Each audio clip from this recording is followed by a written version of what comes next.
Esse é o Ancapso e nós vamos falar sobre o pessimismo que está dominando a visão dos empresários e dos trabalhadores e de toda a economia brasileira. Cada vez mais as pessoas ficam mais desanimadas com os rumos que o Brasil está tomando. Por que será isso, né? O Haddad sabe a resposta. Vamos entender esse assunto? Essa notícia foi sugerida por Acaba Pelo Amor de Deus, Siva Week e várias outras pessoas. Obrigado aí ao pessoal que sugeriu a notícia. Obrigado a você que está assistindo o nosso vídeo. Se você gosta do nosso conteúdo, por favor, deixe o seu like e se inscreva aqui no canal, né? Pois bem, olha só, o otimismo com negócios no Brasil é o menor em quase 3 anos, disse a SIP Global, que é uma empresa de consultoria de pesquisas, né? Então eles fizeram essa medida de quantas pessoas estão otimistas e adivinha, parece que o pessoal viu que depois de o brasileiro ter eleito um ladrão, um ex-presidiário para comandar o país, o pessoal não está muito confiante que ele vai tomar as decisões corretas. Quem imaginaria isso, não é mesmo? Olha só, então o que ele está falando aqui é isso daqui, ó. O otimismo com negócios no Brasil diminuiu em fevereiro e atingiu o menor patamar em quase 3 anos. As expectativas... 3 anos por quê? Porque você teve a pandemia em 2020, né? Em 2020, realmente, em algum momento ali, o pessoal olhou também e falou, caramba, a situação está complicada. De acordo com o levantamento, as expectativas otimistas para a atividade de negócio do Brasil recuaram para 37%, o nível mais baixo desde junho de 2020, como eu falei. E em junho do ano passado esse índice era de 52%, ou seja, isso daí são as pessoas que estão otimistas, que estão achando que a economia vai deslanchar, que vai funcionar, caiu para 37%, né? Agora, uma notícia positiva aqui, ele fala que apesar da tendência de queda do otimismo aqui no Brasil, ainda é valor maior do que do pessoal lá fora. Por que isso, né? Eu entendo isso daí porque a gente sabe que lá fora está uma questão de crise dos bancos e coisa e tal, que é realmente bastante séria. Aqui no Brasil, bem ou mal, o Bolsonaro deu uma diminuída no tamanho do governo, a coisa estava um pouco mais animadora até um tempo atrás, né? Agora a gente já não tem mais nenhuma perspectiva nesse sentido, e o grande problema nessa história é que a minha visão é que o pessoal não está tão pessimista quanto lá fora, porque o pessoal ainda não parou para pensar direitinho como é que estão as coisas, né? O levantamento mostra que os entrevistados citam a inflação como um fator de preocupação para os próximos meses. Evidente que teremos esse tipo de problema, né? E tem outras notícias ruins também. A produção industrial no Brasil registrou o menor índice desde 2017. A produção, isso no mês, tá? No último mês, no mês de fevereiro. A produção costuma mesmo recuar na passagem de janeiro para fevereiro. Porém, de 2017 para cá, esse foi o menor índice.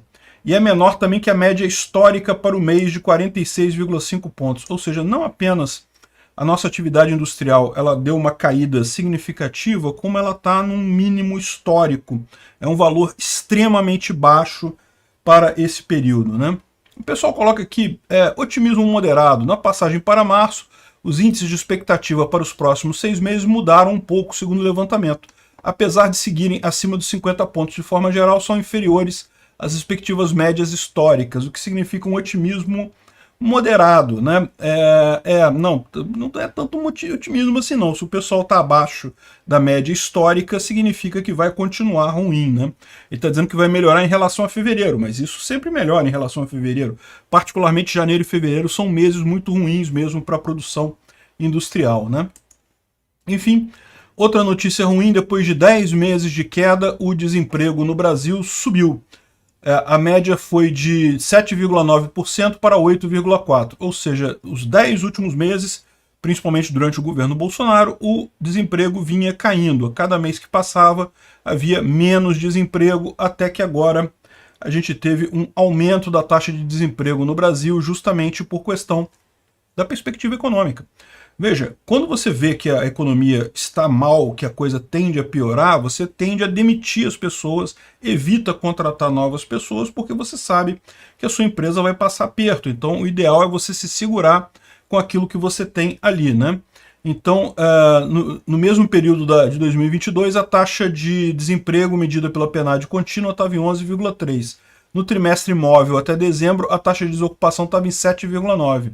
E daí acabou subindo agora para 8,4%. E não apenas subiu, como subiu além do esperado. Por quê? Porque a projeção que eles tinham feito era uma taxa de 8,2%.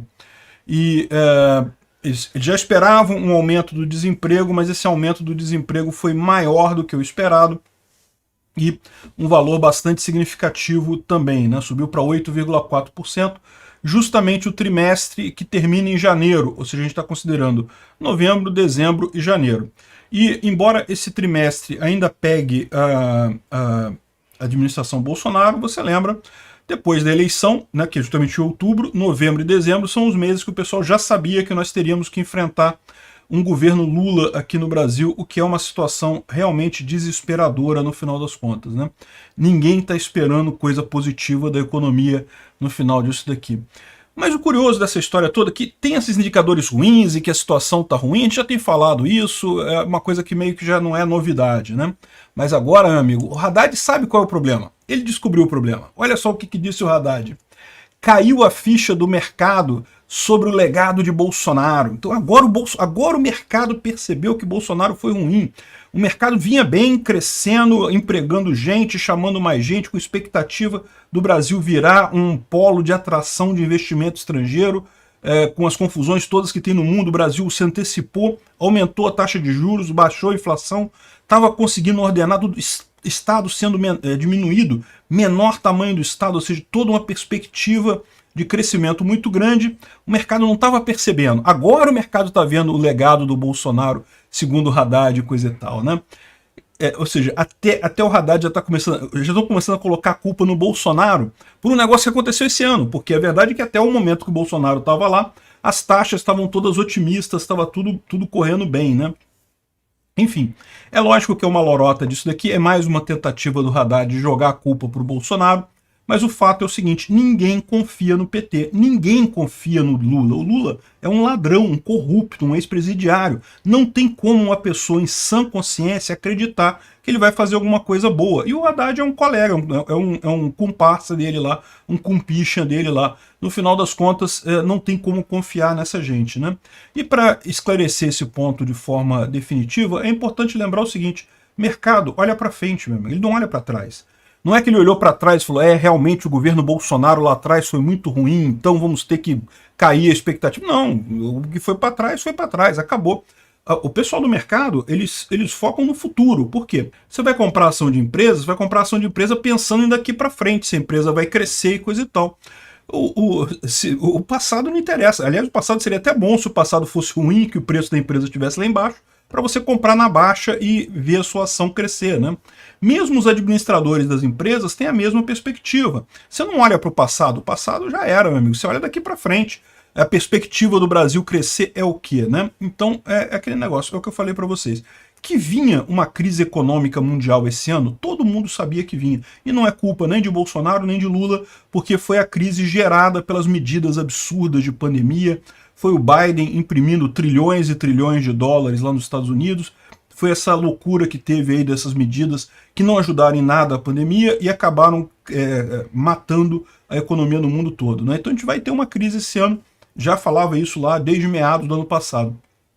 Agora, é aquele negócio, há uma diferença muito grande em você enfrentar uma crise com bons fundamentos econômicos, com o governo gastando dentro do teto de gastos, com o governo diminuindo de tamanho, sem perspectiva de inchaço no governo, isso é uma coisa. Outra coisa é você enfrentar uma crise com o Lula falando que não, que tem que gastar mesmo, que esse negócio de guardar dinheiro não serve para nada, que não tem que ter teto de gasto, que os juros tem que ser maceteado do jeito que eu quero e coisa e tal. Aí é outro patamar de problema, né? E infelizmente é isso daí, é isso que está vendo o mercado aqui. Não tem nada de legado de Bolsonaro, tem o legado do Lula nessa história toda aí. Obrigado por assistir o vídeo até o final. Além de curtir, compartilhar e se inscrever no canal, considere se tornar patrocinador com valores a partir de R$ 1,99. Clique no botão Seja Membro abaixo para saber as condições e vantagens de patrocinar o canal. Mais informações sobre o nosso projeto, visite nossos sites indicados na tela.